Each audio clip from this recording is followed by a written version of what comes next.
Laissez-moi d'abord vous dire qu'une de mes grandes joies, de mes plaisirs dans la vie, c'est d'aider quelqu'un qui vient me voir parce que son projet est bloqué, ou il y a un rêve ou un état qu'il voudrait vivre, un but à accomplir, puis qui est pris là-dedans, où il tourne en rond, où il avance, puis recule.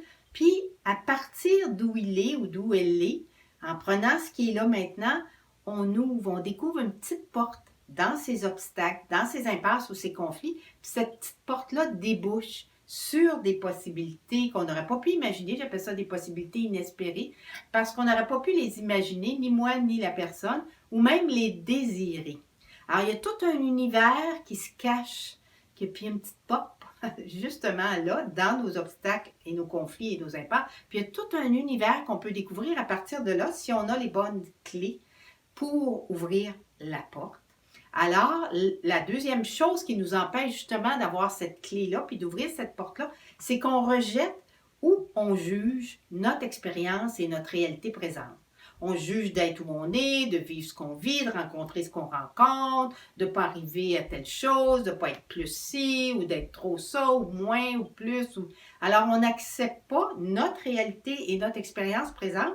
Puis comme je dis toujours, c'est un petit peu comme essayer de faire des bonnes toasts ou des rôtis au beurre fondant sans brancher son grille-pain. Imaginez-vous, vous mettez du pain dedans puis vous attendez. Alors, vous n'avez pas d'électricité, vous n'avez pas de jus, vous n'avez pas ce qu'il faut justement pour partir la chaleur, pour partir votre moteur. Et ce qu'il part, là, il y a une belle vitalité. Si vous acceptez votre expérience présente, puis votre situation présente, il y a une belle vitalité qui peut émerger de là et vous aider justement à ouvrir la porte de tous les possibles, comme je dis. Alors, c'est la deuxième chose qui nous empêche d'aller au bout de ce que notre cœur désire et qui nous fait tourner en rond.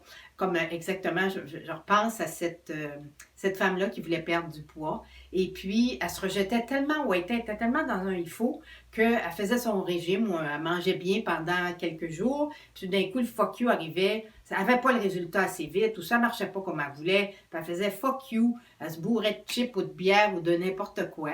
Ou alors cet homme-là qui se rejetait tellement où il était, il se trouvait tellement pas bon où il était, qu'il ne pouvait même pas aller passer une audition ou prendre un cours pour devenir acteur.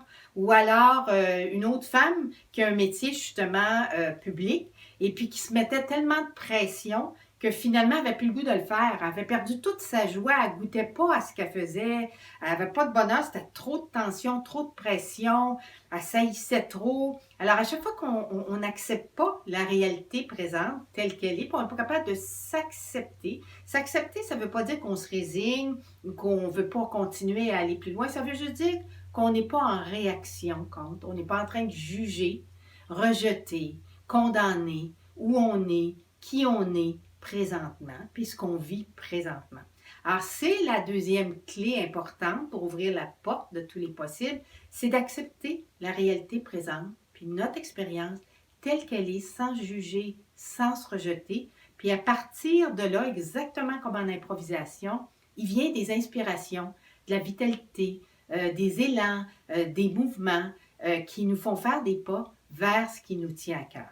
Alors voici pour la deuxième raison qui nous fait tourner en rond. Quand on n'arrive pas justement à s'accepter, pour arriver à s'accepter, puis à se permettre d'être où on est, puis à se déposer où on est justement pour découvrir la petite porte qui débouche sur un univers de possibilités. La première chose à faire, la clé que j'offre, c'est la clé que j'appelle le « Ah, c'est parfait ». Ah, ce que je vis et rencontre maintenant, c'est parfait pour aimer et créer. Et en fait, quand on applique cette clé-là, on découvre justement que tout est parfait pour aimer et créer.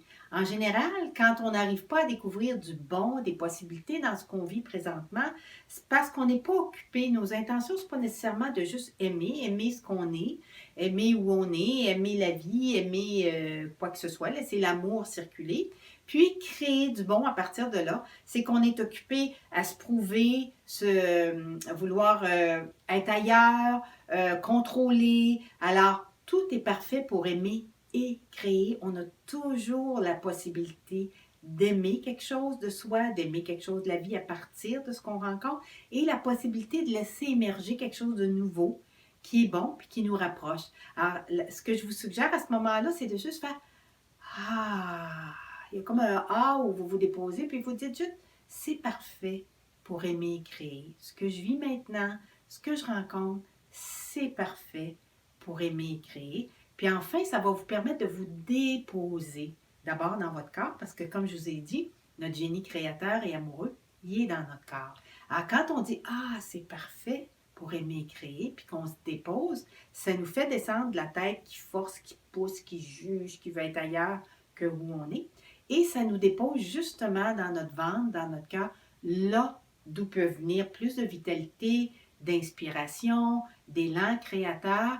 Alors, je vous suggère de faire ah, puis là, c'est justement pour descendre, lâcher, descendre dans votre corps. C'est parfait. Ce que je vis présentement est parfait pour aimer et créer. C'est une des clés que j'offre dans mon livre. Si jamais vous voulez avoir plus d'informations ou plus de pratique avec cette clé-là, vous pouvez aller voir mon livre, Rien ne va plus, tout est possible. Alors, on se revoit où? À la prochaine vidéo.